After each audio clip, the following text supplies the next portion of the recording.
So I've had a few requests to talk about what to do about heartbreak, severe heartbreak. I don't know what advice exists out there, but I'm just gonna share from the heart,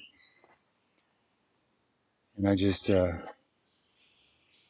that the Creator will use this to the benefit of those involved.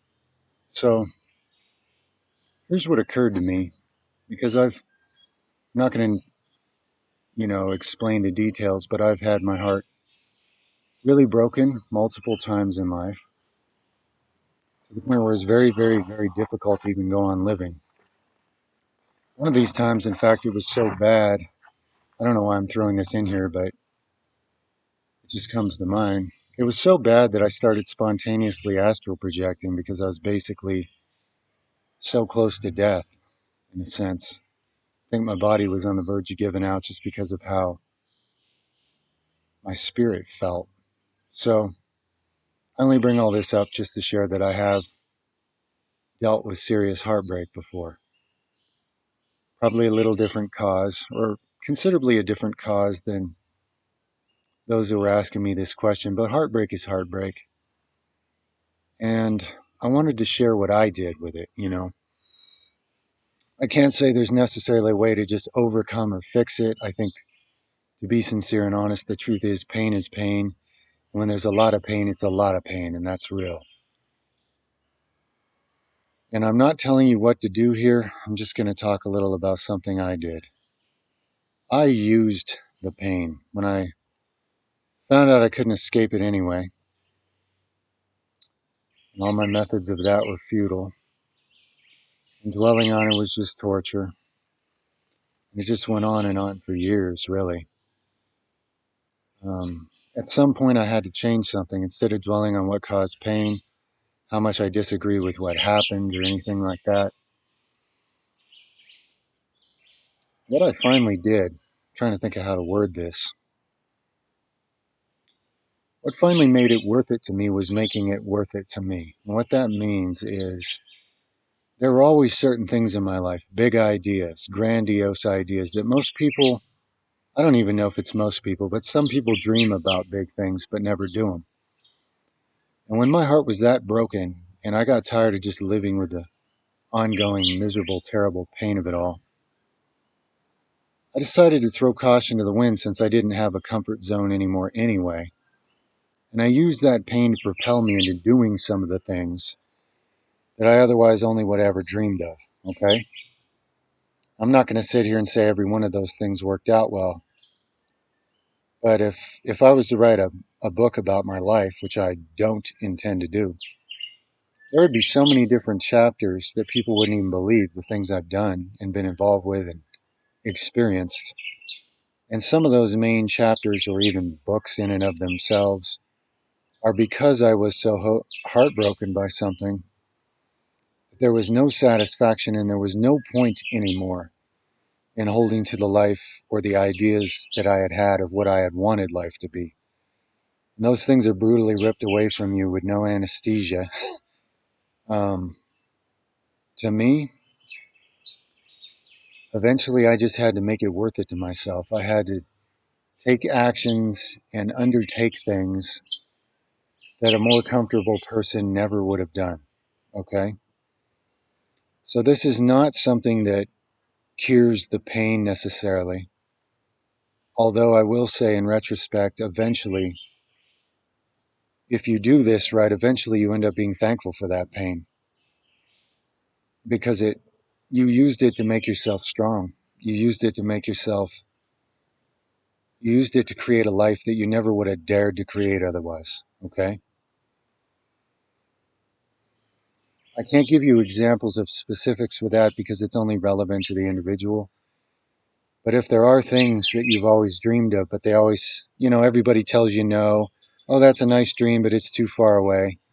It's nice to dream about such things, but who does them? One in a million, one in a billion, whatever it is.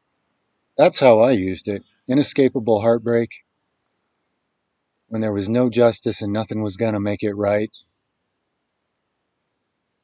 I used that pain. I sort of turned that crushing, drowning in the bottom of a deep, dark sea kind of a feeling into an anger instead. But not an anger that just, well, actually, I got to be honest, I did brood in that anger a lot. But eventually I figured out how to turn that deep sadness into an anger that I could use as an energy to get things done, to create realities and live dreams and live a life that people only talk about and some people can't even imagine or talk about. I don't want this to sound like bragging because it's not. But friend to friend, that's what hit me when I prayed and meditated on this. My question was, well, what have I done with great pain and heartbreak? And it's still not ideal. There's nothing ever ideal about going through great pain. You wish you hadn't. But how can one weigh up the value between losing a life you thought was the right life for you, losing it in ways you might consider totally unfair and outside your control, outside interfering factors, whatever they were, and then gaining the courage or the drive or what's the right word? The intensity, the freedom, it's like dying to be reborn in a sense. If you're going through great heartbreak, it's like dying. So the question is, how can you use it to be reborn? Who can you become? What can you use that pain to drive you to do that a part of you has always seen as a vision, a grand vision that you think is too big because everybody around you tells you it's too much. And they tell you not to. And they say no, and they advise you against it, and they manipulate you against it. And the whole system and the whole world says no. But think about your life like a book. Who's going to want to read it? When you've done written that book, is it just going to be a book about somebody who didn't get the life they wanted and it broke their heart and that was it? And they just resorted to, distractions from the pain and slowly succumbed to a variety of diseases from how depressing and dismal it all was? Or are you somebody that got hurt super bad and came out of that so driven to make something of this life that you never would have otherwise, that then you live a life worth reading about? Maybe in a life review in heaven, what book did you write? What is the novel? What is the story?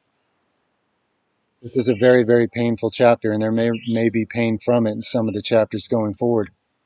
But what do you use it for? When life doesn't give you the choice to have what you wanted, and life doesn't give you the choice to be comfortable, and life gives you great pain, pain is an energy, and as you know, it's a very strong one, but it can be transmuted.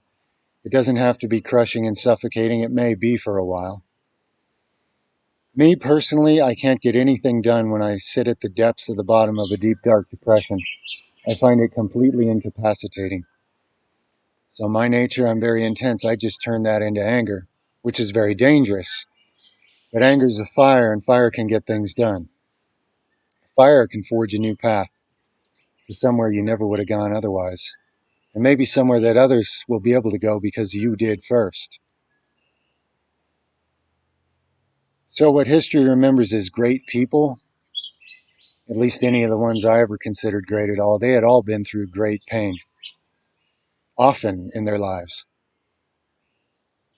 I don't remember reading about anybody or hearing about anybody that did anything great because they were comfortable and they got what they wanted. You know what I mean? Quite the opposite. So rather than ramble on about that point, that is what my heart wanted to share with you, my friend, my friends. In the illusion of time, whenever this video finds you or you find it, that's my authentic sharing. It's made all the difference for me.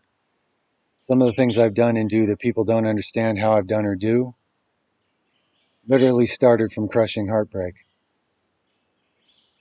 And it was not easy. Nothing about it was easy at all, but nothing great in life is easy. So if you're already uneasy, if you already have a great lack of ease, a powerful choice is what kind of a life to create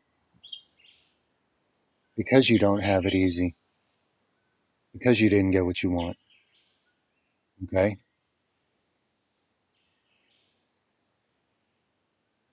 You can use it. You can use it. And you can do something great with it. And people will wonder why you did that or how. And they'll never really understand. Just between you and I, that's what I could share. Hey, Milky, come here, buddy. Come here. Come here. You want to say hi, Milky? Come here. Milky's good for Heartbreak. Come here, buddy. Come here, big guy. Milky, come here. Come on. Yeah. Say hi. Say hi. He's a good boy. All right, let's go home, buddy. So that's it for this one. I love you all. Um, and I understand pain. And I have a lot of empathy because I've had a lot of different types of pain in life. And I was always an empathetic person. I always kind of wished I could just take it away from people. But nothing could take it away from me when it was my pain. And don't pull that cord, buddy. Hold on. And now I can see that it's for good reason. You know, it's a chance to forge lead into gold or something like that, something along those lines. I know it's brutal, and I know you didn't ask for it as far as you know. But the sooner, I would say, due to my own experience, being stuck for long periods of time before I figured any of this out, I'd say the sooner you start transmuting your pain into doing something great in life you wouldn't have done otherwise, to me, if I could tell a different, younger version of myself, hey, here's what you're going to do. You might as well speed it up. You know, you might as well skip an extra decade or more of suffering over one thing and just get on with it. Because here's the wisdom, here's the power you're going to finally figure out about this. Yes, it hurts. You know, but if a literal fire is lit underneath you, you'll jump up faster than you ever have, right? You can use pain to propel you, any kind of pain. All right, that's what I got. I love you. Over now for now.